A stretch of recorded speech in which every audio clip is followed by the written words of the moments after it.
우리 하나님 말씀 예레미야 31장 1절에서 14절 말씀을 함께 봉독을 했습니다.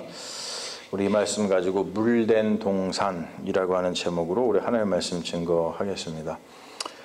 우리가 읽은 예레미야 31장의 말씀은 예레미야의 중심되는 장이죠.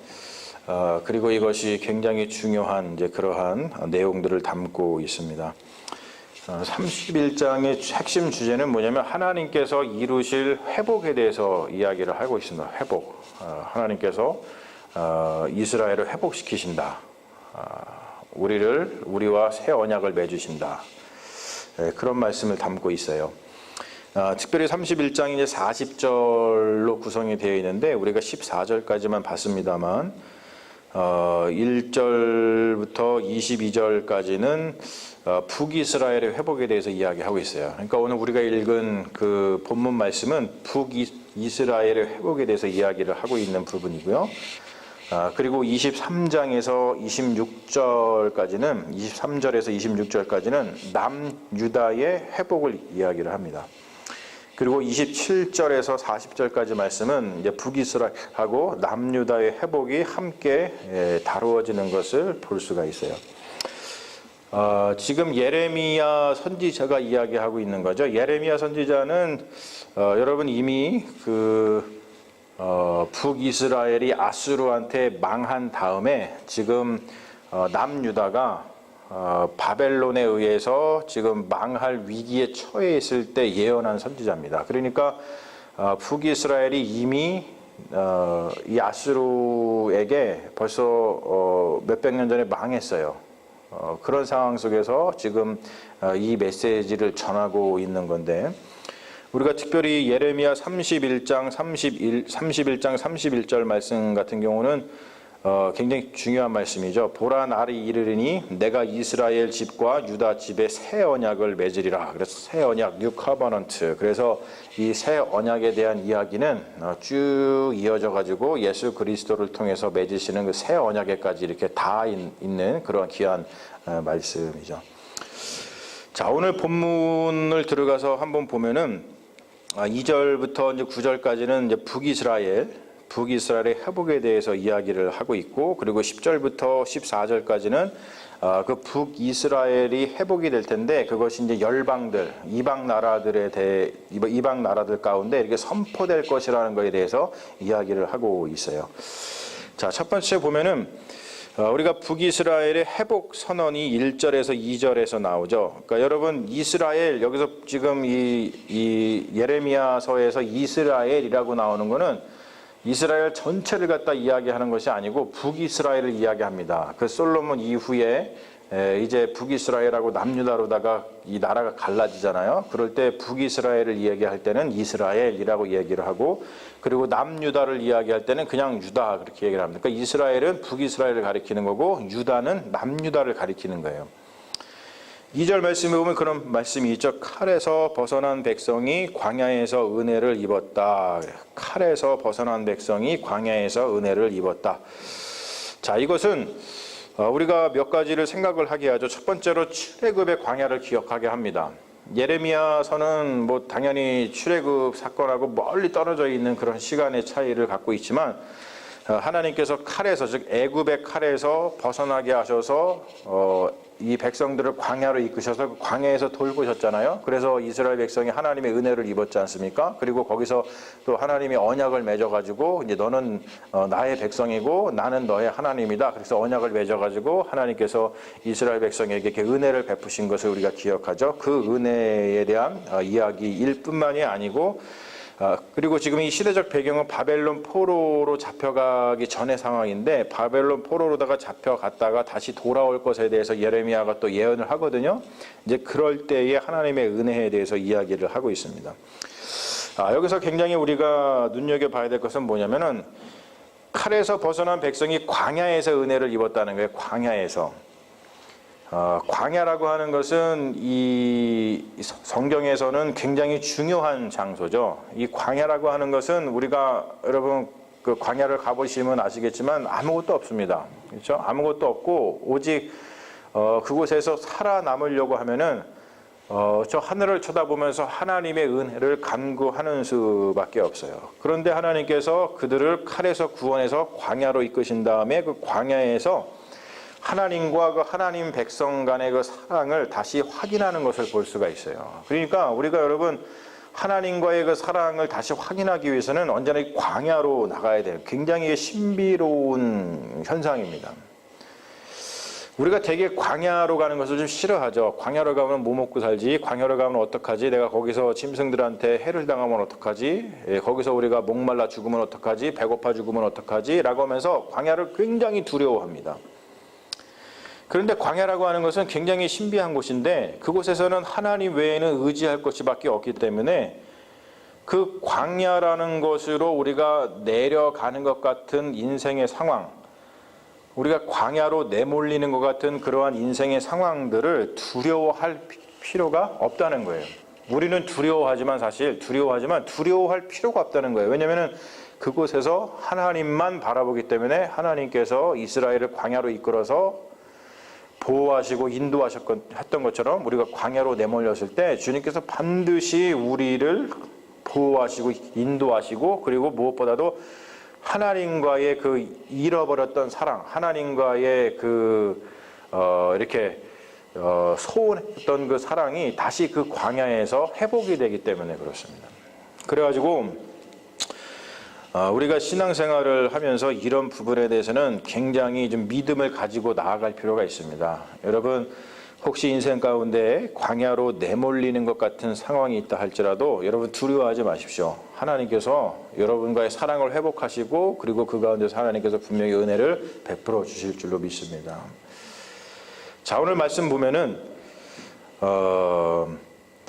회복의 원인과 내용이 3절과 6절에서 나오고 그리고 이제 7절과 9절에서 이렇게 나오는데 회복의 원인과 내용을 3절에서 6절에서 먼저 보면은 이런 이야기를 하고 있어요. 옛적부터 간직하신 그분의 영원한 사랑과 인자하심 때문에 주님께서 그 이스라엘을 회복해 주신다. 그렇게 이야기를 합니다. 자, 여기서 보면은 영원한 사랑 그리고 인자 그것 때문에 회복해 주신다라고 이야기를 하거든요. 자, 이 인자라고 하는 말은 뭐냐면은 헤세드라고 하는 말이죠. 제가 몇 번을 강조했어요. 구약 성경을 볼 때에 가장 하나님의 그 성품을 나타내는 가장 대표적인 단어가 뭐냐면 헤세드입니다. 헤세드. 이게 인자라고 하는 말이에요. 인자. 주의 인자는 영원하다. 뭐 이런 말 우리가 많이 들었지 않습니까? 그 인자라고 하는 말이 뭐냐면은 풀어서 설명하면 이런 뜻이에요. 한결같은 사랑. 하나님의 한결같은 사랑. 이것을 인자, 헤세드라고 이야기를 합니다. 그래서 그 한결같은 사랑 때문에 하나님께서는 이스라엘 백성들을 회복해 주신다는 거예요. 한결같은 사랑 때문에. 그것이 없다면 회복이 안 될 텐데 하나님의 한결같은 사랑 때문에 헤세드 때문에 인자하심 때문에 회복이 된다라고 하는 거죠. 그리고 5절에 보면은 이런 이야기가 있죠. 사마리아 산들에 포도나무들을 심되 심는 자가 그 열매를 따기 시작하리라. 여러분 이게 왜 중요한 말씀이냐면 미가서가 있죠. 이 구약 성경에 보면은 미가 선지자가 이 북이스라엘에 대해서 그리고 남유다에 대해서 이렇게 예언을 한 말씀이 있습니다. 그런데 그 말씀을 보면은 미가서 1장 6절에서 7절 말씀을 보면은 무슨 말이냐면은 거기 이제 대략 이런 말이에요. 사마리아, 즉 북이스라엘의 수도였죠. 북이스라엘의 수도였는데 그 북이스라엘의 수도였던 그 사마리아가 어떠한 곳이냐면은 우리가 잘 알다시피 특별히 그 사마리아에서 왕 노릇을 했던 아하방이 그 사마리아를 갖다가 바알 숭배의 중심지로 만들어 가지고 우리가 알다시피 엘리야 선지자가 바알 선지자하고 아세라 선지자하고 850명하고 싸워서 이긴 이야기가 거기서 일어난 일인데 그만큼 이 바알 숭배의 중심지로서 엄청나게 타락했던 곳이거든요. 그러면서 미가 선지자가 그 사마리아를 향해서 뭐라고 예언을 했냐면 이 사마리아가 완전히 파괴될 것이다. 황폐하게 될 것이다. 그래서 이게 다시는 재건되지 않을 것이다. 이러한 예언을 해요. 미가 선지자가. 그런데 오늘 말씀은 완전히 그 미가 선지자의 그 예언을 뒤집어 버리는 그러한 예언인 겁니다. 미가 선지자를 통해 가지고 하나님께서 이 너무나 여기가 우상 숭배가 심하니까 야 이거 다 뒤집어 엎어 가지고 이거 황폐하게 만들고 다시는 재건되지 못하게 만들 거야라고 했는데 하나님께서 뭐 때문에 그 인자하심 때문에 한결같은 사랑 때문에 하나님께서 말씀하셨던 그것을 뒤집으시면서까지도 하나님께서는 이스라엘을 회복시키신다라는 말씀을 여기서 하고 계시는 거예요. 그리고 또 이런 이야기가 나죠. 시온에 올라가서 하나님께로 나아가자. 뭐냐면은 이스라엘 백성들이 우리가 이제 방황하지 말고 하나님을 향해서 떠나는 그 순례 여행을 떠나자 이런 이야기를 한다는 거예요. 그때에는. 그리고 또 회복의 원인과 내용에 대해서 두 번째로 7절에서 9절에 나오는데 7절에 뭐라고 나오냐면은 구원을 호소하는 간구를 하나님께서 들으실 것이기 때문에 하나님께서 회복해 주신다는 거예요. 그래서 거기에 뭐라고 나오냐면은 기뻐 외치라 전파하며 찬양하며 말하라 여호와여 주의 백성 이스라엘의 남은 자를 구원하소서 하라. 이 말은 뭐냐면 구원해 달라고 계속 외쳐야 된다는 뜻입니다. 구원해 달라고 계속 외치라. 그러면 하나님께서 그것을 들으실 것이다 라고 하는 이야기예요. 여러분 생각해 보세요.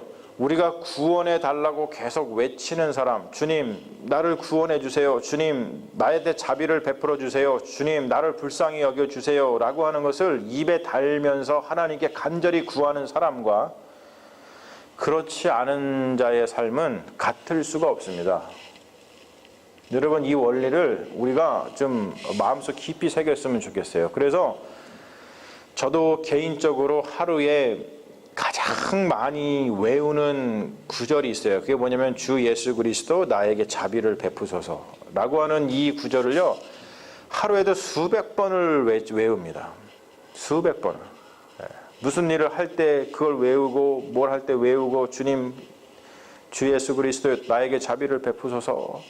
그리고 되게 이제 그렇잖아요. 우리가 뭐 운동 같은 거 할 때도 요즘 사람들은 다 이렇게 이어폰 끼고서는 운동 많이 해요. 제가 요즘에 헬스장 다니는데 그 피트니스 센터 다니는데 거기에서 보면은 하나같이 다 여기 그 이어폰 껴가지고 그 핸드폰 통해가지고 뭐 들으면서도 하거든요. 근데 저 같은 경우는 그걸 안 합니다. 이거 안 하고선 뛸 때도 그렇고 이거 할 때 대신에 그걸 안 하는 대신에 이거 있잖아요. 이거 엮기 이렇게 들 때 주 예수 그리스도야 나에게 자비를 베푸소 이 리듬에 맞춰가지고 운동을 하고요. 그리고 이 뛰는 것도 한 30분 이상씩 뛰는데 그때도 계속해서 그 호흡을 내뱉을 때마다 주 예수 그리스도 나에게 자비를 베푸소서 계속합니다. 여러분 제가 세보니까 주 예수 그리스도여 나에게 자비를 베푸소서 이거를 1분 동안 20번 정도 할 수 있습니다.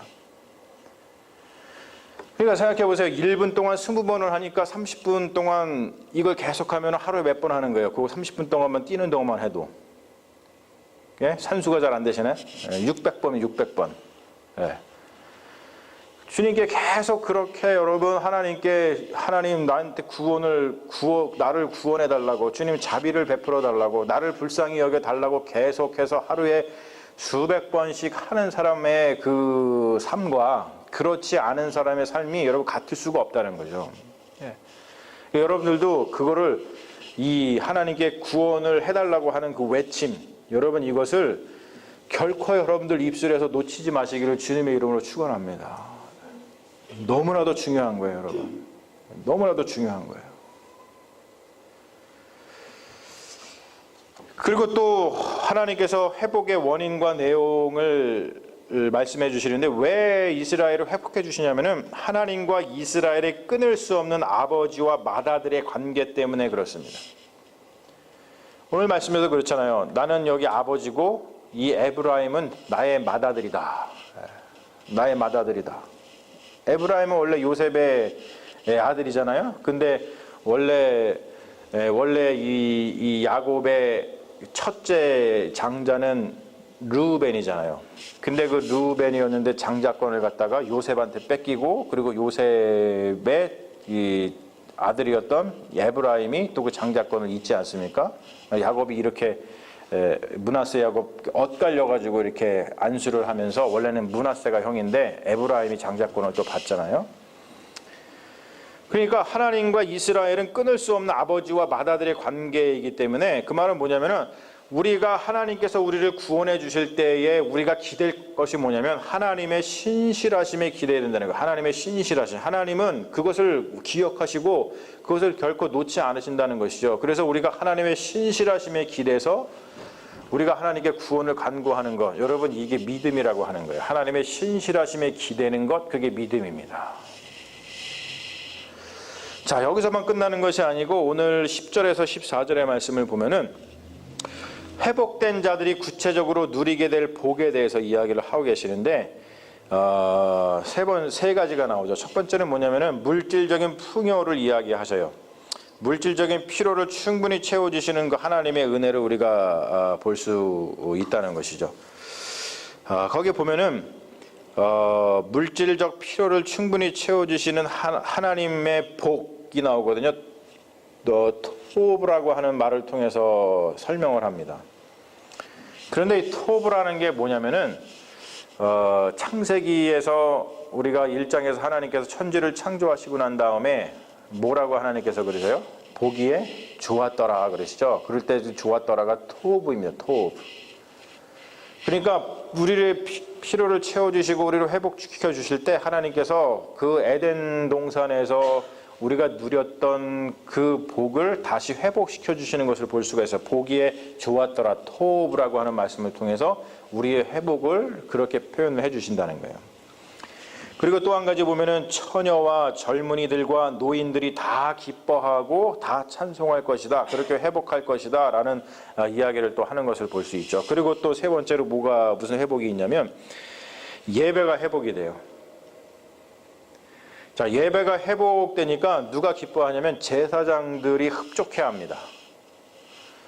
그리고 하나님의 복으로 인해서 예배가 회복이 되니까 제사장들이 흡족해 하잖아요. 그러니까 제사장들이 또 어떻게 하겠어요? 이스라엘 제사드리러 온 백성들을 위해서 하나님께 하나님께 받은 그 복 중간에서 이제 복을 빌어주는데 그 복을 갖다가 조금 빌어줄 거야? 아니면 흡족하게 만족하게 빌어줄까요?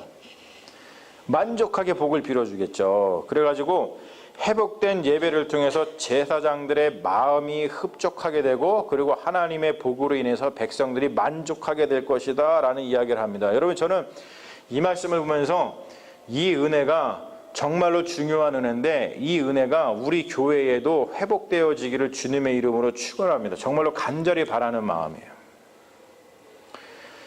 이게 왜 회복이냐면 자 보세요. 하나님께서 뭔가를 심으면 뭔가를 하면 다 농사가 잘 되고 또 양과 양떼와 소떼를 키우면 다 잘 되게 해주신다 그러잖아요 지금. 그렇죠?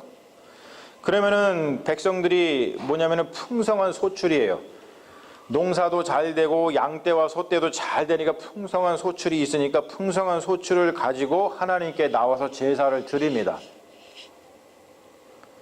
자, 구약의 제사를 아시죠? 그러면은 풍성한 제사를 그렇게 드렸을 때에 그 제사를 드리고 이게 남는 것들이 있어요. 그런 것들을 그 제사장들이 정해진 분량들이 있습니다. 그렇죠? 제사장 분량들이 있어요. 그러면 분량들을 얻으니까 제사장들이 흡족해 한다는 거예요. 자기들도 제사장들이 거기서 이 풍성한 소출을 가지고 와서 하나님께 제사를 드리니까 제사장들도 풍성하게 거기서 흡족해 한다는 것이죠. 여러분, 이 흡족과 만족이라는 말이 뭐냐면은 이게 우리가 알고 있는 거룩이라는 뜻이에요.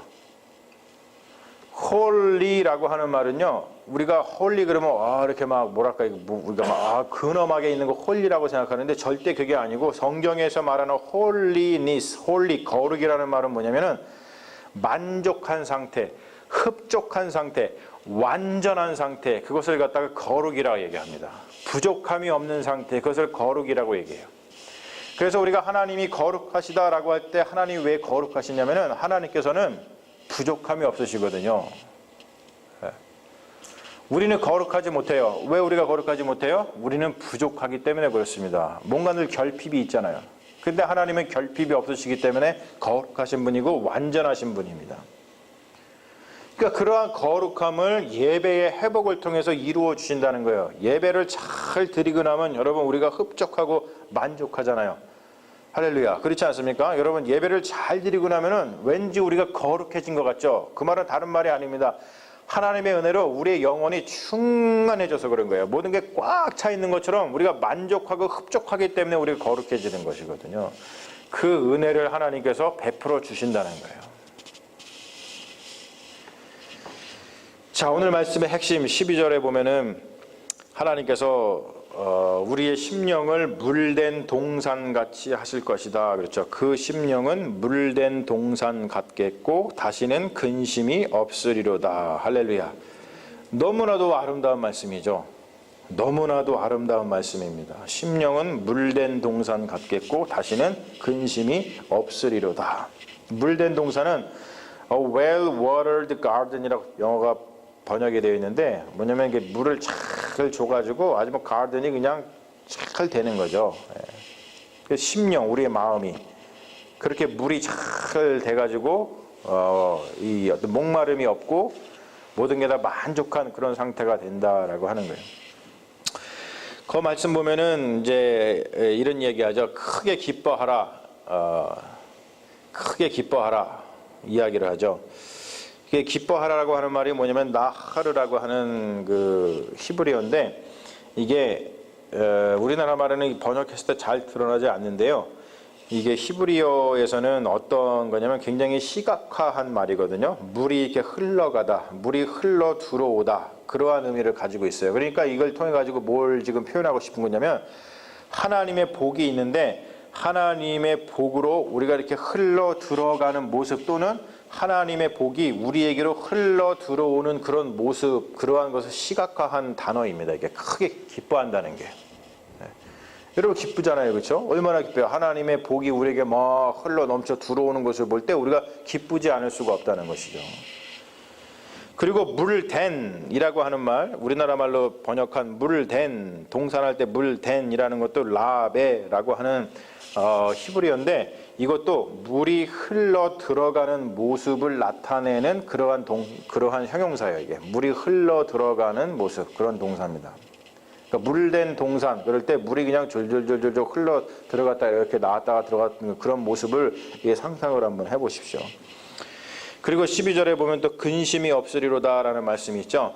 이것은 기력을 잃지 않을 것이다 라고 하는 말이에요. 원래 풀어 설명하면 기력을 잃지 않을 것이다. 다른 말로 표현해서 뭐냐면은 우리가 근심하고 슬퍼하면은 기력이 쇠해지잖아요. 그렇죠. 우리가 근심하고 슬퍼하기 때문에 우리 기력이 쇠해지거든요. 근데 근심이나 슬픔으로 인해서 우리의 기력을 잃지 않을 것이다. 너무나 아름다운 말씀이에요.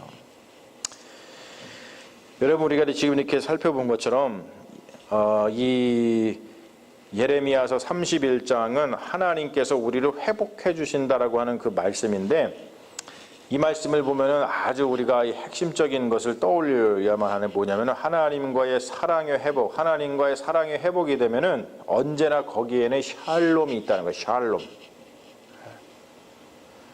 하나님과의 사랑이 회복되면 그 가운데에 샬롬이 있다. 평화가 있다. 여러분 샬롬이라고 하는 것은 전쟁이 없는 상태를 이야기합니다. 전쟁이 없는 평화를 샬롬이라 얘기하거든요. 그러니까 이스라엘이 얼마나 주변 나라 때문에 전쟁이 많았어요. 예? 그리고 지금 우리가 살아가는 이 세상도 뭐 전쟁터를 살아가는 것처럼 우리가 살아가지 않습니까? 하지만 하나님과의 사랑이 회복이 되면은 그곳에는 언제나 전쟁이 없는 것 같은 그러한 평화로운 그러한 세상이 온다. 이것이 오늘 말씀 속에서 우리가 보는 그런 이미지라는 거예요.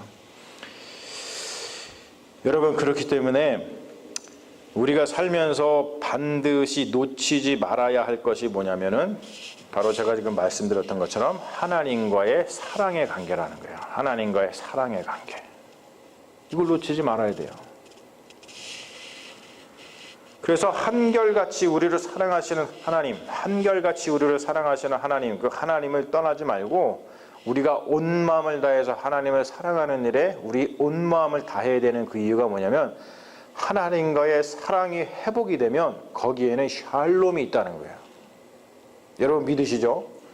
이게 우리가 믿는 바고 이것이 성경이 우리에게 전해주고 있는 복음입니다. 그러니 여러분 날마다 여러분 삶 가운데 주님에 대한 그 사랑을 날마다 고백하십시오. 주님 사랑합니다. 그리고 여러분, 혹시 주님과의 사랑의 관계가 소원해진 것 같다 그러면 어디로 가시라고요? 광야로 가야 돼요. 광야로. 그러면 거기서 반드시 우리가 하나님과의 그 사랑의 관계가 회복이 된다는 거예요.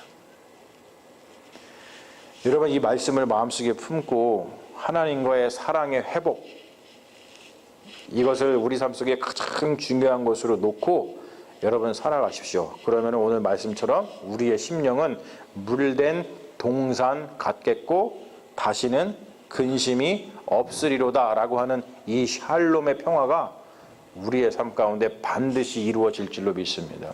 그 은혜를 날마다 누리시며 살아가시는 믿음의 종들 되시기를 주님의 이름으로 축원합니다. 아멘. 우리 잠시 기도하겠습니다. 아버지 하나님, 주님께서 우리와 함께하여 주셔서 우리가 하나님 주님께서 회복해 주실 때에 그 놀라운 일들에 대해서 다시 한번 하나님의 말씀을 받았습니다. 아버지 하나님, 인도하여 주시고 역사하여 주셔서 우리가 인생을 살아가면서 우리가 무엇을 위해서 힘쓰고 애쓰며 살아가는지 모르구나. 하나님, 오늘 말씀의 근거에서 다시 한번 우리의 모습을 돌아보고 하나님과의 그 사랑의 회복이 가장 중요하다는 것을 다시 한번 기억하면서 우리 삶 가운데 주님께서 샬롬을 이루어 주실 때 우리의 심령은 물된 동산 같고 우리가 근심이나 슬퍼하는 마음 때문에 기력을 잃지 않게 되는 그 놀라운 평화가 우리에게 임하게 될 줄로 믿사오니 하나님이여, 진정으로 하나님을 사랑하는 일에 우리의 모든 것을 집중하는 믿음의 자녀들 될 수 있도록 인도하여 주시옵소서. 이 말씀이 우리의 삶을 이끌어 주실 줄로 믿사오며 우리를 구원하신 예수님의 이름으로 기도합니다. 아멘. 주여 믿습니다. 역사하여 주시옵소서.